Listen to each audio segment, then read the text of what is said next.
2 random cards selected from a shuffled deck.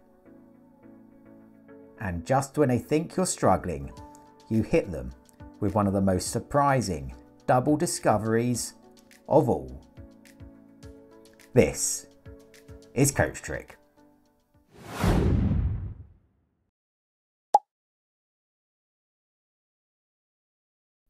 Welcome back to another amazing tutorial.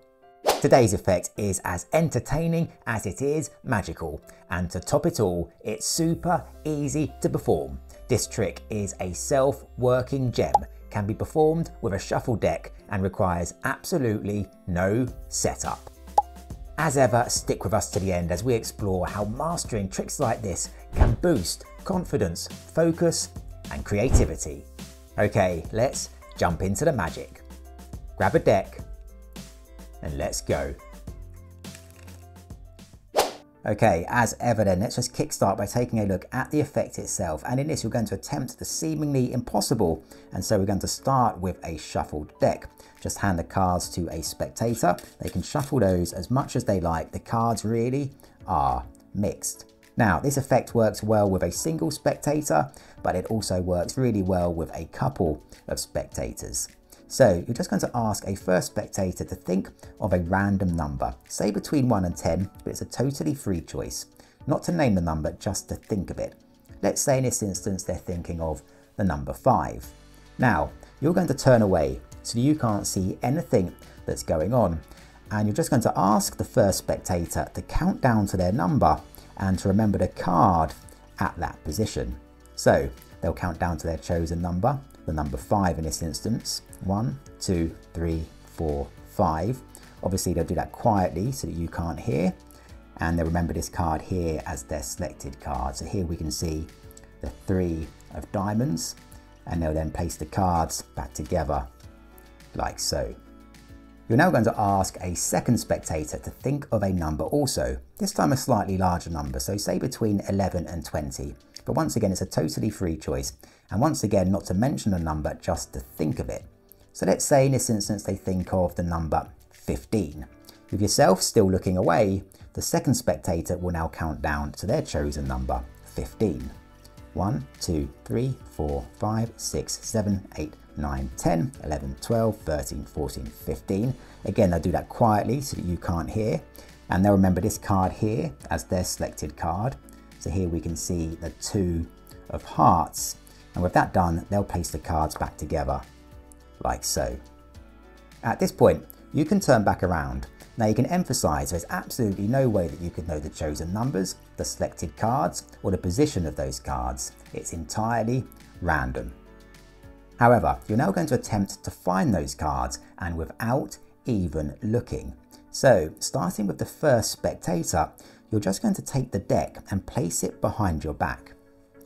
And without even looking, you're just going to try to sense the position of their selected card and then remove that card from the deck just by touch alone.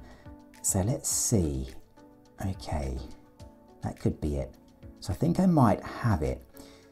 And once you think you've got it, you can then just bring the card out to the front like so. Now, ask the first spectator not to reveal the value of their card, but you can now just show them this card and ask whether this is their selected card. And of course, in this instance, they're going to say no, that's not their card. Okay, now, no need to panic. That's okay, that's just the first attempt. Maybe we should just do this the simple way though. So now ask the first spectator to name the number that they were thinking of. Of course, in this instance, it was the number 5.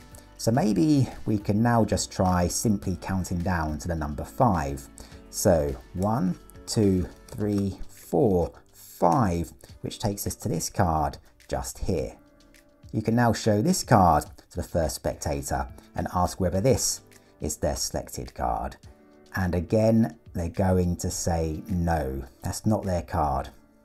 Okay, so things don't seem to be going brilliantly, but again, no need to panic. Maybe we just need to switch focus to the second spectator and try to find their card instead.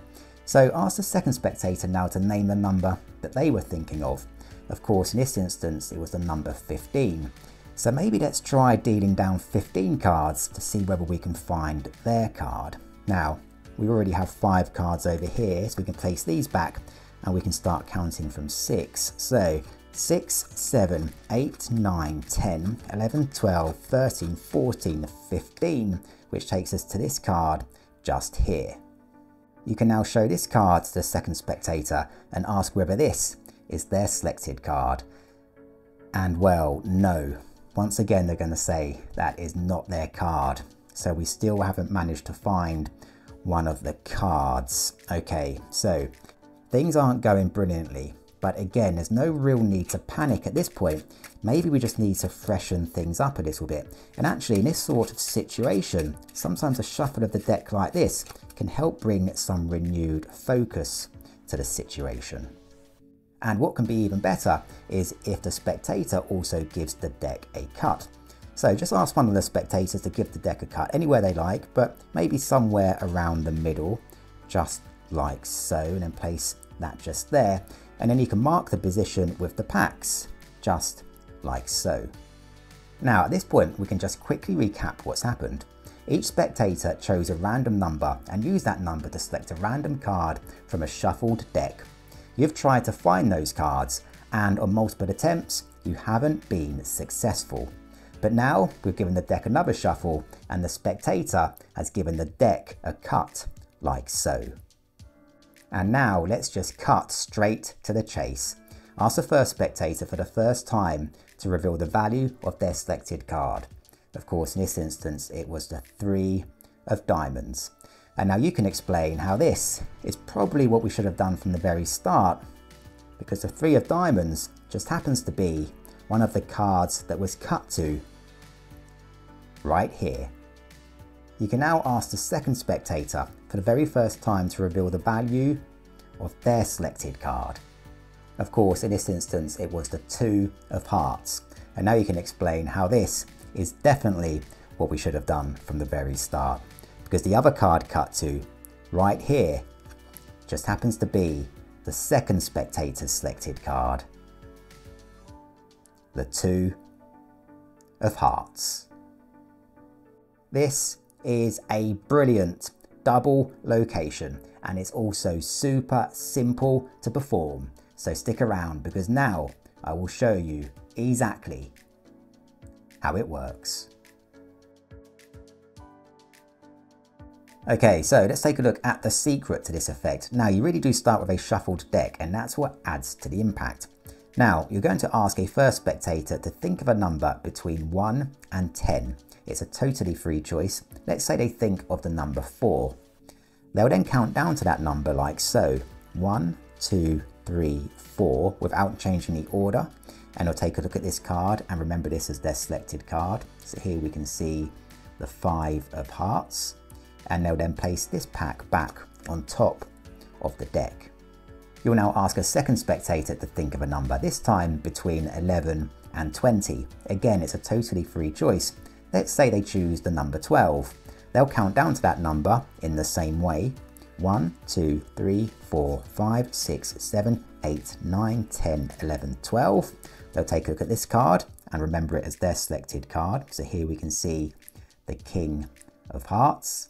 And they'll place this pack back on top of the deck. You can now turn back around, and you're going to take the deck and place it behind your back in an attempt to find the first spectator's card. But here's what you're going to do. With the deck behind your back, you're going to take a card from the bottom of the deck and place it on top. And then you're going to take another card from the bottom of the deck. And this is going to be the card that you bring out to the front. You can now show this card to the first spectator, and they can reveal that's not their card. Acting disappointed, you can place this card onto the bottom of the deck. You're now simply going to count off a number of cards corresponding to the first spectator's chosen number. So in this instance, 4. 1, 2, 3, 4, placing the 4th card aside. You can now reveal this card not to be the first spectator's card, and take this card and place it on top of the others. You can now ask the second spectator for their chosen number, so in this instance the number 12. Now you're going to start counting to the number 12, starting from the next number following the number of cards that you have here. In this instance there's 4 cards here, so I'm going to start counting to 12 from the number 5.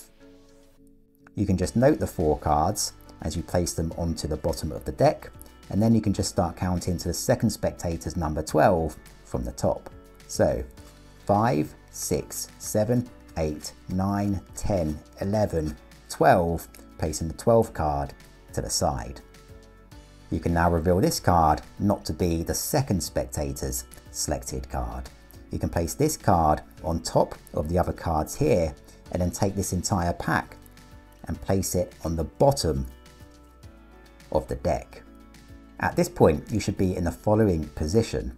At the bottom of the deck, you should have the first spectator's card, so in this instance, the 5 of hearts. And the top card should be the second spectator's card, in this instance, the King of Hearts. Now, at this point, if you like, you can perform an optional false shuffle with the deck, and this just helps add to the impact. Now here's a really easy full shuffle that you can do to retain the top and bottom cards. You're just going to perform an overhand shuffle, and you're going to do this twice.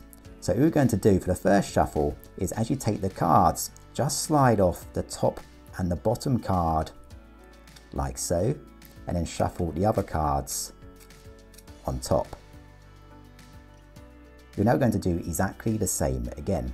So just sliding off the top and the bottom cards like so, and then performing an overhand shuffle with the rest of the cards. Now as you get towards the end of the deck, you're just going to slide the cards off individually, just like so. And now the cards look mixed, but on the bottom you still have the first spectator's card, and on the top you still have the second spectator's card. You can now just ask a spectator to cut a portion of the deck like so anywhere that they like. You can then just take this pack here, which was the bottom half, and just mark the cut like so. Now you're just going to reveal the top and the bottom cards in a way that makes it look as though you're revealing the cards where the deck has been cut. So you'll just reveal the first spectator's card to be this card just here, the 5 of hearts. And you can now take this pack just here, dealing off the top card to reveal that this card is the second spectator's card, in this instance, the King of Hearts. By practicing tricks like this, you're also honing your ability to engage, connect, and communicate effectively. Abilities that can lead to success far beyond magic. So keep practicing, learning, and growing, as every new skill brings you a step closer to unlocking new achievements and lasting success. Thanks for joining me today. Until next time, keep the magic alive and take care.